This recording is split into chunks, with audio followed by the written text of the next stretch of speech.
Olá, tudo bem?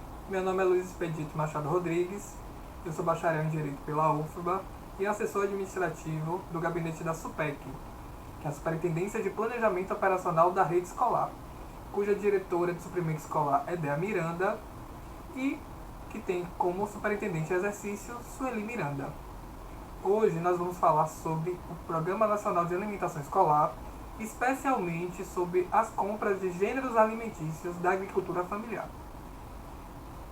E esse pretende ser um treinamento bem objetivo e sucinto sobre a forma de aquisição dos gêneros da agricultura familiar, que é usualmente por meio de chamada pública. Então nós vamos começar primeiro contextualizando do porquê nós precisamos fazer a compra de alimentação escolar. Bom, primeiro porque é um direito da criança e do adolescente. E aí a gente precisa se reportar à Constituição Federal. Lá no artigo 227, é indicado na Carta Magna que deve ser garantido pelo poder público com prioridade absoluta, sendo devido à família, à sociedade do Estado, de assegurar à criança, ao adolescente, ao jovem o direito à educação e à profissionalização. Assim como o Estatuto da Criança e do Adolescente, no artigo 4º, prevê que a família e a sociedade do Estado devem resguardar os direitos fundamentais desses sujeitos. E conforme previsto no artigo 205 da Constituição e no artigo 53 do Estatuto da Criança e do Adolescente, a educação enquanto dever do Estado e da família será promovida e incentivada com a colaboração da sociedade, visando o pleno desenvolvimento da pessoa, seu preparo para o exercício da cidadania e sua qualificação para o trabalho. Nesse sentido, a lei assegura, no artigo 208, inciso 7 da Constituição Federal, e no artigo 54 do Estatuto da Criança e do Adolescente, atendimento ao educando em todas as etapas da educação básica por meio de programas suplementares de material didático escolar, transporte, alimentação e assistência à saúde. Então, a primeira informação importante que a gente precisa ter em mente é que a gente compra gêneros alimentícios convencionais da agricultura familiar porque a gente deve, porque a lei assegura que a gente deve garantir isso à criança e ao adolescente. Então foi criado o Programa Nacional de Alimentação Escolar com a expectativa de garantir, de instrumentalizar esse direito que é garantido pela lei. Então tem como objetivo o PNAE contribuir para o crescimento e o desenvolvimento biopsicossocial, a aprendizagem, o rendimento escolar e a formação de hábitos alimentares saudáveis dos alunos por meio de ações de educação alimentar e nutricional e da oferta de refeições que cubram as suas necessidades nutricionais durante o período letivo. E hoje existem duas formas de garantir com que essa alimentação escolar seja assegurada nas unidades escolares da rede pública do estado da Bahia. Em relação à alimentação convencional, as formas de aquisição são por meio do credenciamento, através da SEC, por meio de dispensa ou carta convite, que são procedimentos de compra feitos pelas unidades escolares. Já para a aquisição de gêneros alimentícios da agricultura familiar, só existe um instrumento possível de fazer essa compra, que é a chamada pública, que é justamente o instrumento que nós vamos conversar hoje. Então vamos lá. Eu tenho 2 gêneros alimentícios que eu preciso adquirir para garantir uma alimentação escolar saudável, segundo o Programa Nacional de Alimentação Escolar. São gêneros alimentícios convencionais e gêneros alimentícios da agricultura familiar. São 2 tipos de gêneros alimentícios diferentes. Hoje, para eu comprar gêneros da alimentação convencional, eu posso fazer por meio do credenciamento, através da Secretaria de Educação, ou processando esse recurso, quando ele é via PNAE UEX, através de dispensa ou carta convite, que são modalidades licitatórias regulares de aquisição de alimentação escolar. Já para a aquisição de gêneros alimentícios da agricultura familiar, seja via Secretaria de Educação, seja via unidade escolar, eu só posso adquirir por meio de chamamento público, ou chamada pública, que é justamente o instrumento que nós vamos conversar hoje. Como fazer uma chamada pública para a aquisição de gêneros alimentícios da agricultura familiar? Bom, inicialmente a gente precisa conceber que o Programa Nacional de Alimentação Escolar ele foi instituído pela Lei 11.947. E dentro desse programa está situada a necessidade, conforme o artigo 14, de adquirir gêneros da agricultura familiar. Então vamos Vamos ler para entender. Lá no artigo 14 diz o seguinte: do total dos recursos financeiros repassados pelo FNDE no âmbito do PNAE, no mínimo 30% deverão ser utilizados na aquisição de gêneros alimentícios diretamente da agricultura familiar e do empreendedor familiar rural ou de suas organizações, priorizando-se os assentamentos da reforma agrária, as comunidades tradicionais indígenas e comunidades quilombolas. Já no parágrafo 1º, é indicada a forma de aquisição. Vamos lá. A aquisição de que trata este artigo poderá ser realizada dispensando-se o procedimento licitatório, desde que os preços sejam compatíveis com os vigentes no mercado local, observando-se os princípios inscritos no artigo 37 da Constituição Federal. São eles legalidade, impessoalidade, moralidade, eficiência e publicidade. E os alimentos atendem às exigências do controle de qualidade estabelecidas pelas normas que regulamentam a matéria. Então, a lei do PNAE, no artigo 14, institui a necessidade de que a gente compre, no mínimo, 30% de gêneros da agricultura familiar. E no parágrafo 1º, vai ser criada uma hipótese de dispensa de licitação para a aquisição de gêneros da agricultura familiar, especialmente dos gêneros da agricultura familiar. Então, a gente compra da agricultura familiar, e aí só para elucidar, né, a gente faz isso por conta das demandas nutricionais da população, né, com a necessidade aí de garantir a evolução social e econômica dos agricultores familiares, que são beneficiados com essa política pública, né, com a criação de cadeias curtas de produção e comercialização, né, garantir a diversidade produtiva e atender às necessidades das instituições públicas, né, como das nossas unidades escolares, que dependem, né, da alimentação escolar para garantir uma educação de qualidade aos estudantes, né, e um balanço nutricional, além de alimentos saudáveis e de qualidade para a população na perspectiva da promoção da segurança alimentar e nutricional. E hoje, né, essa forma de compra ela é organizada de duas maneiras. Ou as compras da alimentação escolar são feitas pela Secretaria de Educação, ou através da Caixa Escolar. E quem vende? Quem é a pessoa? Quem é o agricultor familiar? Bom, os agricultores familiares e suas organizações econômicas são aqueles que possuem DAP, que é a Declaração de Aptidão ao PRONAF. Então, eles podem participar, né, os agricultores familiares e empreendedores familiares rurais, podem participar de forma individual ou organizada em grupos informais com a DAP física ou por meio de suas organizações formais, associações e cooperativas com a DAP jurídica. Então, quem vende agricultura familiar? Quem são os agricultores familiares? São essas entidades ou fornecedores individuais que possuem DAP, que é a Declaração de Aptidão ao PRONAF. Se ele for um fornecedor individual ou se forem organizações informais, eles vão ser identificados com a DAP física, que é o nome do documento, DAP física. Mas se eles estiverem organizados de forma, né, formal, em associações ou cooperativas, eles serão detentores de DAP jurídica. E eles são organizados dessa forma, em grupos formais, informais e individuais. E, segundo a Lei 11.326 de 2006, é considerado agricultor familiar e empreendedor familiar rural aquele que pratica atividades no meio rural, possui área de até 4 módulos fiscais, mão de obra da própria família, renda familiar vinculada ao próprio estabelecimento e gerenciamento do estabelecimento ou empreendimento pela própria família.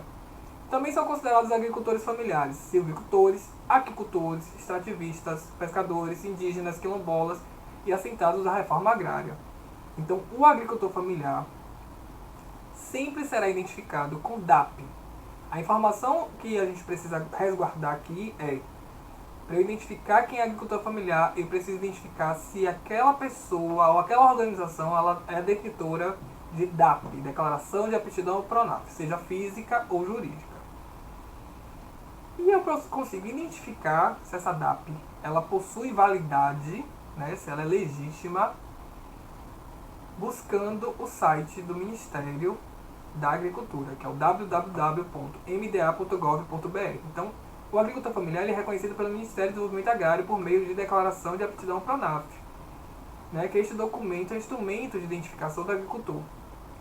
Então, eu vou no site do Ministério do Desenvolvimento Agrário, que é o www.mda.gov.br, e vou identificar esse agricultor.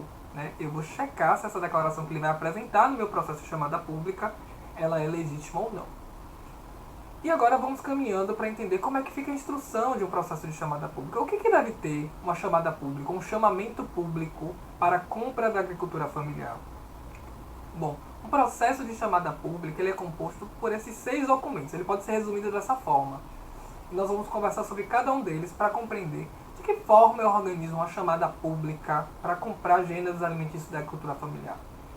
Bom, ele tem que ter chamamento público, uma chamada pública, a gente tem que ter orçamento, cardápio, uma pesquisa de preço, né, que serão as nossas 3 cotações, projeto de venda apresentado pela cooperativa. Eu vou selecionar esses projetos de venda em uma ordem de prioridade e fazer um contrato de compra e venda com base nessa ordem de prioridade. E à medida que eu for recebendo esses produtos na escola, eu vou recebendo o termo de recebimento e pagamento dessas cooperativas. Então, o primeiro item, orçamento. Segundo a legislação do PNAE, no mínimo 30% do total dos recursos do programa, segundo o artigo 14, Lei 11.947, que a gente leu no início, eu tenho que garantir a compra da agricultura familiar. Então, por exemplo, uma escola de 500 alunos de ensino médio, né? Quanto é que ela recebe de PNAE por ano? Ela vai receber R$36 mil. Essa conta ela é fácil. Eu vou multiplicar a quantidade de alunos do censo pelo valor per capita do ensino médio, 0,36 centavos, vezes a quantidade de dias letivos. Então eu sei que 36 mil de recursos eu terei dessa escola oriundo do PNAE por ano. Com base no artigo 14, eu sei que no mínimo 30%, que corresponde a R$10.800, serão obrigatórios da agricultura familiar. Então eu sei que, do ponto de vista de orçamento, no mínimo R$36 mil eu vou ter que garantir. No mínimo, desculpe, R$10.800 eu vou ter que garantir para a agricultura familiar. Mas esse é o mínimo. Porque eu posso fazer uso de 100% desse recurso para a agricultura familiar. E a cada ano, cada Secretaria de Estado pode determinar uma estratégia diferente de aquisição. Então, o meu orçamento para a alimentação escolar, né, e para os gêneros alimentícios da agricultura familiar, ele vai ser definido a partir de uma estratégia, que aqui na Secretaria de Educação do Estado da Bahia, quem define é a DISUP, através da Coordenação de Alimentação Escolar. Mas eu preciso, no meu processo de chamada pública, ter um orçamento, indicando quanto eu quero comprar. Então, eu preciso escrever no processo quanto eu quero comprar da agricultura familiar. Mas eu sei que, no mínimo, pela legislação, pelo mínimo legal, será 30%. O segundo item é o cardápio. Quem define o cardápio no estado da Bahia são as nutricionistas dos NTEs, dos Núcleos Territoriais da Educação. Então, para eu definir que itens eu vou comprar da agricultura familiar, eu vou ter que me certificar de que aqueles itens compõem o cardápio do meu território assinado por uma nutricionista. E esse cardápio ele é disponibilizado pela Coordenação de Alimentação Escolar e deve compor o meu processo de chamada pública. O terceiro item é a pesquisa de preço.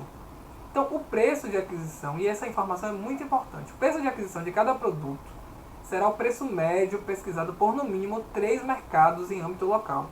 Então, no caso específico da chamada pública para aquisição de gêneros da agricultura familiar, eu tenho que ter 3 cotações no processo. E a partir dessas três cotações, eu vou fazer o preço médio e vou determinar o valor de cada item. Então, diferente de um processo de licitação, né, de carta convite ou de dispensa da alimentação convencional, aqui o preço é médio. Eu defino no meu edital o valor dos itens que eu quero comprar da agricultura familiar, acrescido dos insumos exigidos no edital de chamada pública, tais como despesas com frete, embalagem, cargos e quaisquer outros necessários para o fornecimento do produto. A pesquisa de preços deverá dar preferência à feira do produtor da agricultura familiar quando houver. Então, a minha pesquisa de preço ela é feita a partir de 3 cotações no processo. Eu vou fazer o preço médio, né, a média desses 3 preços, e vou determinar o valor dos produtos. E vou colocar isso no meu edital. Porque no caso da chamada pública para a agricultura familiar, quem determina o preço é a administração pública ou as unidades escolares, quando fizerem as suas chamadas públicas. E esse preço ele vai tabelado no processo. E a partir dessa pesquisa de preço que as entidades vão fazer as suas ofertas, apresentar os seus projetos de venda. Então, eu vou fazer a pesquisa no mercado 1, mercado 2, mercado 3, que são essas 3 cotações. Vou fazer o preço médio, né, desses 3 mercados, dessas 3 empresas ou cooperativas que vão fornecer essas cotações. E eu vou ter o preço de aquisição, que vai ser esse preço médio. Com base nesse preço médio, as cooperativas vão apresentar um projeto de venda. né? Segundo a Resolução 6 de 2020 do FNDE, né, que contém todo o regramento em relação à alimentação escolar e os procedimentos para a realização das chamadas públicas, as cooperativas ou fornecedores individuais, eles apresentam um projeto de venda que é conforme esse modelo que eu estou disponibilizando aqui. Elas preenchem os dados, né, os seus dados, e eles vão indicar ali no item 3 a relação dos produtos que eles produzem. Então, quando eu realizo a chamada pública, as cooperativas, elas dizem pra gente o que elas produzem, o que elas têm interesse de fornecer. Então, não necessariamente elas vão entregar, né, projetos de venda para todos os itens da minha chamada pública. Pode ser que eu tenha elencado 10 itens com base no cardápio apresentado pela nutricionista, mas que apareça uma cooperativa interessada em fornecer apenas um, que ela só produz maracujá ou só produz aipim. Então, ela pode definir, a partir do seu projeto de venda, que produto ela tem interesse em fornecer. E é a partir disso que a gente vai selecionar, né, os projetos de venda, com base nos critérios da resolução que eu vou falar daqui a pouquinho.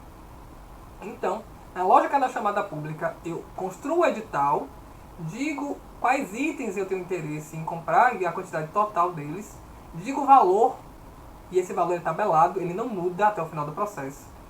As cooperativas ou fornecedores individuais vão apresentar projetos de venda e vão usar o meu preço médio. E vão colocar isso no seu projeto de venda, indicando quais produtos ela tem interesse em fazer a venda para a unidade escolar.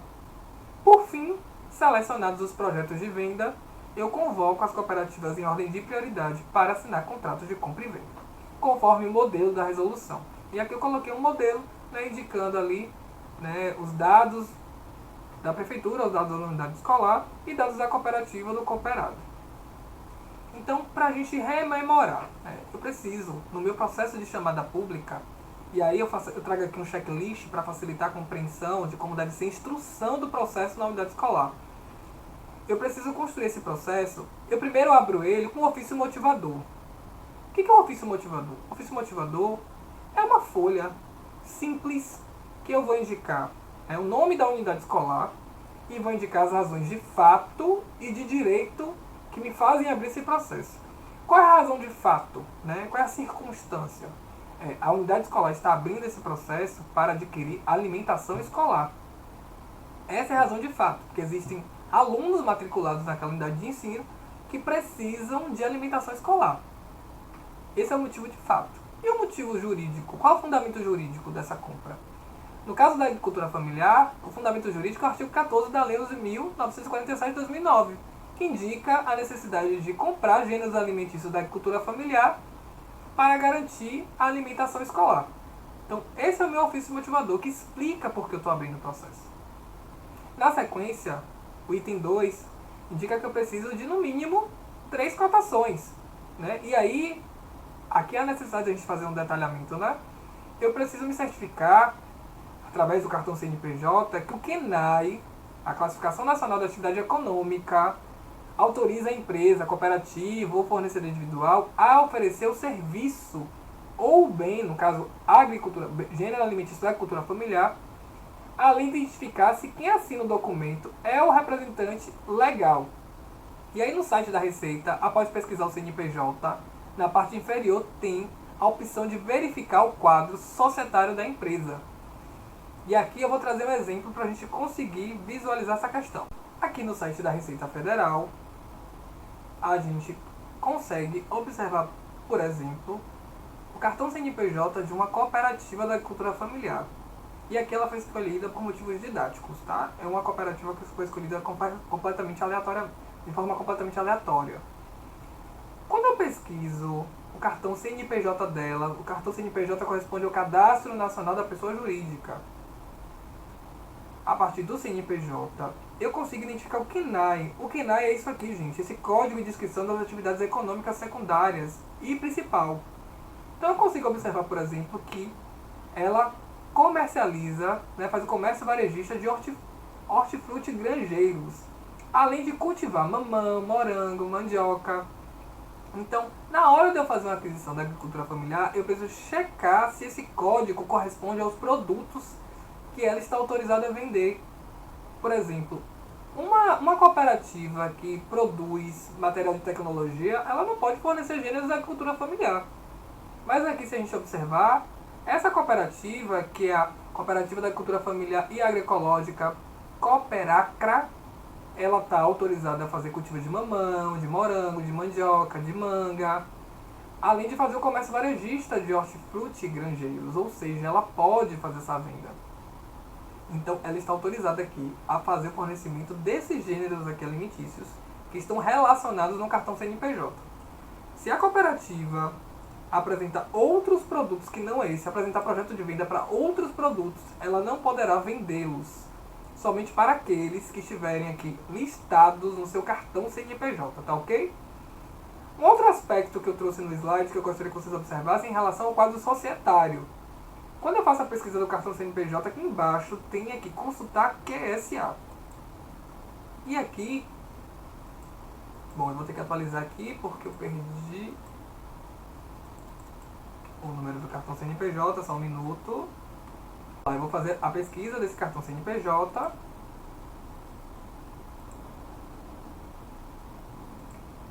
Vou consultar, abrir ele, consultar quadro societário. Aqui vai aparecer o quadro societário dela. Tá vendo? Da cooperativa. O nome do responsável legal, do presidente, é Venceslau. Então, aqui eu consigo identificar quem são as pessoas que compõem o quadro societário dessa cooperativa. E a partir disso, eu preciso tomar o cuidado de que as 3 cotações que vão ser acostadas ao processo não podem ser de pessoas do mesmo quadro societário. As outras 2 cotações desse processo, para eu estabelecer o preço médio, não podem ser do mesmo quadro societário. Senão, fica caracterizado um cartel.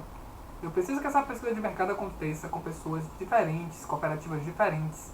Se não, se forem de cooperativas cujos donos ou sócios sejam as mesmas pessoas, pode ser que fique caracterizado ali, né, uma combinação para que o valor do processo seja diferente ou maior do que o valor de mercado. Então eu preciso ter o cuidado de que essas 3 cotações sejam do quadro societário diferente. Tá ok? Então, dito isto, vamos voltar ao slide. Vamos lá, a gente já superou o ponto 2, né? Relacionado às 3 cotações, que eu tenho que tomar cuidado com. Eu tenho que fazer a pesquisa do cartão CNPJ para garantir que o QNAI seja adequado para membros, né, ou pessoas que participam de cooperativas da agricultura familiar. Então tenho que me certificar de que eles estão aptos, né, a fornecerem uma cotação, porque eles são cooperativas ou fornecedores individuais da agricultura familiar, cujo quadro societário entre as 3 cotações não seja o mesmo, né, das cooperativas que apresentaram as cotações. E aí, voltando para o meu checklist, ponto 3, eu preciso de um outro item para construir o meu processo de chamada pública. Eu preciso de um termo de referência com as especificações do bem ou serviço. Então, no caso, eu preciso ter um termo de referência que conste os itens que eu quero comprar da agricultura familiar. É no termo de referência que eu vou relacionar esses produtos. E vou dizer que quantidade deles eu quero comprar. Então, é no termo de referência que eu vou fazer essa relação. Além disso, no termo de referência eu vou dizer onde fica a minha unidade escolar, o endereço dela. Eu vou indicar também a forma de entrega, a periodicidade, né? Se eu quero que a cooperativa entregue, né, numa sala específica, né, em que dia da semana, em que horário. Então, quanto mais detalhista eu for, quanto mais específico eu for no termo de referência, é melhor para eu coordenar esse serviço, para eu fazer a gestão desse contrato. Porque quanto mais específico o termo de referência é, melhor fica o serviço para a unidade escolar. Então, quanto melhor eu preencho, eu produzo, eu crio esse termo de referência, quanto melhor eu descrevo ele em detalhe esse serviço, melhor para mim, gestor, que vou ter um serviço bem desenhado em relação às obrigações entre cooperativa e unidade escolar. No ponto 4 tem um contrato, que eu vou utilizar a minuta disponibilizada na resolução da FNDE 6 de 2020. E além disso, o meu processo ele tem que ter o contrato social da empresa vencedora, documento do representante legal, certidões, alvará de funcionamento e a declaração de aptidão ao PRONAF, a DAP da entidade. Dito isto, já fiz o meu checklist, eu sei o que o meu processo tem que ter. Eu agora vou me ater à resolução do FNDE 6 de 2020 para a gente conversar sobre ela e entender, por exemplo, os critérios de desempate para selecionar as propostas, conversar um pouquinho sobre a possibilidade de realizar dispensa de licitação, né? Conversar sobre o modelo de pesquisa de preço e a minuta do edital de contrato que estão lá disponibilizados para a gente poder vê-lo de forma conjunta, esses dois documentos.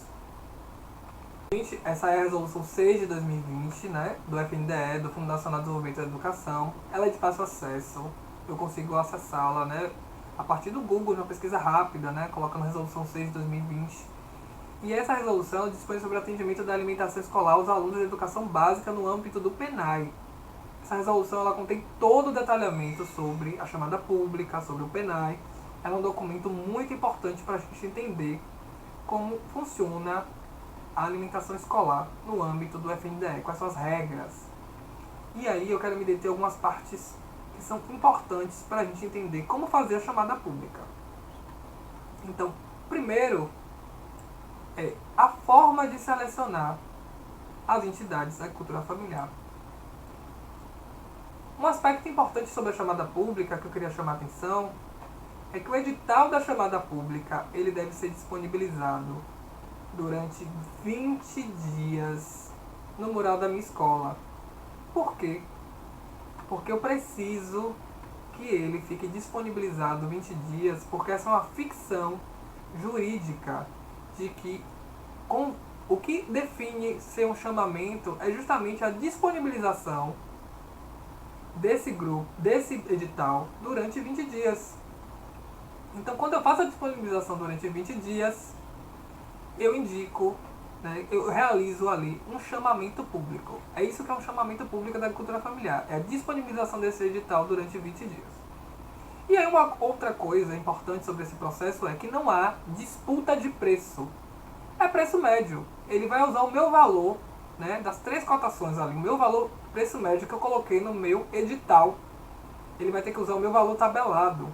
E aí fica a dúvida, como é que a gente seleciona então, se tiver mais de uma cooperativa apta no processo? Então, segundo o artigo 35 da Resolução 6 de 2020, para a seleção dos projetos de venda habilitados, devem ser divididos em grupos de projetos de fornecedores locais, grupos de projetos de regiões geográficas imediatas e grupos de projetos das regiões geográficas intermediárias, grupos de projetos do Estado e grupos de projetos do país. Então, eu vou explicar a lógica, que aí fica mais fácil a gente entender como é que fica esse critério de seleção. O meu critério de seleção das cooperativas ou fornecedores individuais sempre será quanto mais próximo ele for da minha unidade escolar. Quanto mais próximo ele for, ele vai ter prioridade do que outros que tenham a sua sede mais distante. Então, por exemplo, uma cooperativa ou um fornecedor do meu município, ele vai ter prioridade do que o fornecedor ou uma cooperativa de outro município. E o meu critério de identificar qual é o lugar de sede dessa cooperativa ou desse fornecedor é o local, no caso da DAP física, né, do município indicado ali no documento. Então, quando eu vou olhar a DAP, eu vou identificar, né, qual é o local sede daquela cooperativa, daquele fornecedor. Dito isto, organizei ele e aí eu vou para o parágrafo 3º. Entre os grupos de projetos deve ser observada a seguinte ordem de prioridade. Grupos de projetos de fornecedores locais têm prioridade sobre os demais grupos. Então, os grupos, né, de cooperativas que são do meu município, eles têm prioridade do que aqueles grupos de outros municípios. Então, esse é um critério super importante, que vai definir como eu vou selecionar as propostas.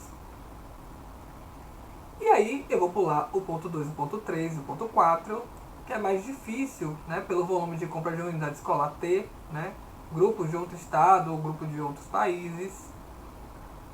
E eu vou pular para o segundo critério. Eu já sei que o meu primeiro critério vai ser a localização. Né? Os grupos que pertencem ao meu município ou ao meu estado, eles sempre terão prioridade do que os grupos de outros municípios ou outros estados. E o segundo critério vai ser observar a seguinte ordem de seleção, segundo o parágrafo 4. Inciso 1. Os assentamentos de reforma agrária, as comunidades tradicionais indígenas e as comunidades quilombolas, não havendo prioridade entre estes. Então, além disso, Primeiro critério, localização geográfica. Consegui selecionar aqui qual é o grupo ou cooperativa que tem prioridade. Aí eu vou partir para o segundo critério. Ele faz parte do grupo de assentados de reforma agrária, de comunidade tradicional indígena ou quilombola?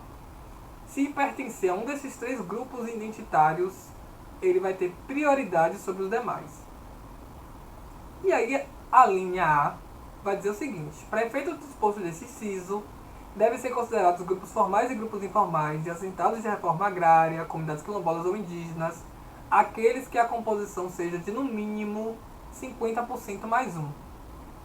Então, eu vou fazer a conta. E aí é muito importante eu ter em mente que eu vou olhar a quantidade de associados que está indicado na DAP.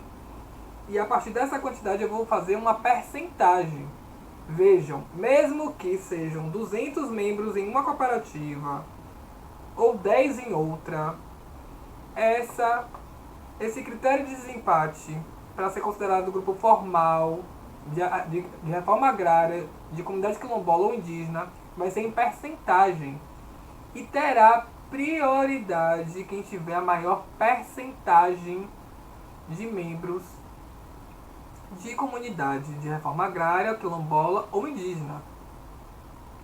Então, esse é um dos critérios de escolha. A linha B vai trazer o seguinte: no caso do empate entre os grupos formais, terão prioridade aqueles com maior percentagem. Então, é justamente com base nesse critério de identificação da linha A, né, os grupos que serão considerados de reforma agrária, comunidade quilombola ou de comunidade indígena serão aqueles que têm seus membros, mais de 50% de membros desses grupos identitários. E lá na DAP tem essa identificação. Para eu desempatar entre eles, será o critério de quem tiver a maior percentagem destes membros. Se com isso persistir o empate, aí eu vou para o inciso 2 e o inciso 3. Os fornecedores de gênero alimentício certificados como orgânicos ou agroecológicos serão aqueles que terão prioridade sobre os demais. E o inciso 3, que indica que os grupos formais sobre os grupos informais, estes sobre os fornecedores individuais e estes sobre cooperativas centrais da agricultura familiar, dentre de DAP jurídica, conforme a portaria do mapa que regulamenta a DAP. Então, a partir desses critérios elencados no artigo 35, é que eu vou fazer a minha seleção dos grupos que terão prioridade, né, na seleção dos projetos de venda para assinarem contratos comigo, com unidade escolar, né, para aquisição de gêneros alimentícios da agricultura familiar. Vamos fazer um resumo? Primeiro critério vai ser a localização desses grupos geográfica. Então, aqueles grupos que forem locais terão prioridade sobre os grupos, né, que tem sede, segundo a DAP, mais distante. Depois disso, eu vou identificar se esses grupos possuem membros, né, de reforma agrária, comunidades tradicionais ou indígenas, conforme o inciso 1. Depois eu vou identificar, conforme a linha A, para identificar se esses grupos são grupos ou não de comunidades indígenas de reforma agrária ou quilombolas, se mais de 50% dos seus membros são desses grupos. Então eu vou fazer a continha. Se em percentagem tiver de 50% mais um, eu posso considerar esses grupos como grupos de comunidades tradicionais, indígenas, de reforma agrária ou quilombolas. E caso haja empate entre esses grupos, eu vou desempatar, conforme a linha B, a partir da maior percentagem de assentados de reforma agrária, quilombolas ou indígenas, no quadro desses grupos. Dito isso, se persistir o empate, eu vou para o inciso 2, né, que aqueles que tiverem alimentos certificados como orgânicos ou agroecológicos deverão ter prioridade. E se persistir o empate, eu vou para o inciso 3, que é para o tipo do grupo. Se for grupo formal, ele vai ter prioridade sobre o grupo informal, este sobre os fornecedores individuais e este sobre cooperativas centrais da agricultura familiar. Existem ainda outras formas de desempate, mas eu vou me limitar aqui à explicação desses 4 critérios, considerando que as compras realizadas nas unidades escolares ela acontece de maneira simplificada e, portanto, muito difícil que haja uma complexidade né, da quantidade de grupos participantes aqui. Mas caso exista, né, venha a existir essa complexidade, nós ficamos à disposição para fazer consulta nestes casos. Indo para o meu slide, a gente já falou sobre os critérios de desempate com base no artigo 35 da Resolução 6 de 2020. E agora eu vou falar sobre o artigo 24 da Resolução, que traz a possibilidade de dispensa de licitação. No artigo 24 da Resolução 6 de 2020, a aquisição de gêneros alimentícios com recurso do PNAE deverá ocorrer por, inciso 1, dispensa de licitação por meio de chamada pública. Então vejam, a chamada pública ela é uma forma de dispensa de licitação. E é o seguinte: quando das compras da agricultura familiar nos termos do artigo 14 da Lei 11.947 de 2009 e dos artigos 29 a 49 desta resolução. E aqui eu queria que vocês observassem o seguinte, a seguinte frase: sem prejuízo das demais possibilidades de dispensa de licitação previstas na Lei 8666 de 93. Então, um dado importante é possível comprar da agricultura familiar fazendo a dispensa de licitação no limite que a Lei 866 hoje traz, que é o limite que normalmente nós usamos, R$ 17.600. É possível uma dispensa de menor preço? Juridicamente é possível, já que a resolução traz que sem prejuízo das demais possibilidades de dispensa. No entanto, é importante perceber que para a compra de gêneros alimentícios da agricultura familiar, a lei do PNAE traz, né, como modelo prioritário a chamada pública por meio digital, conforme nós temos conversado. Então, para que eu possa fazer a compra por dispensa de menor preço, eu preciso justificar no processo a impossibilidade de realização da chamada pública. E aqui, o critério para a realização de dispensa não pode ser a falta de planejamento. Eu preciso me organizar para fazer meu chamamento público e publicar o meu edital e deixar disponível durante 20 dias, conforme dispõe o PNAE.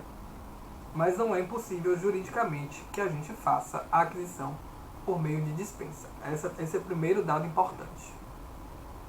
Retornando, o artigo 28, como eu falei, ele traz hipóteses de pesquisa de preço mediante a utilização de parâmetros, que não aqueles de pesquisa por meio de cotação.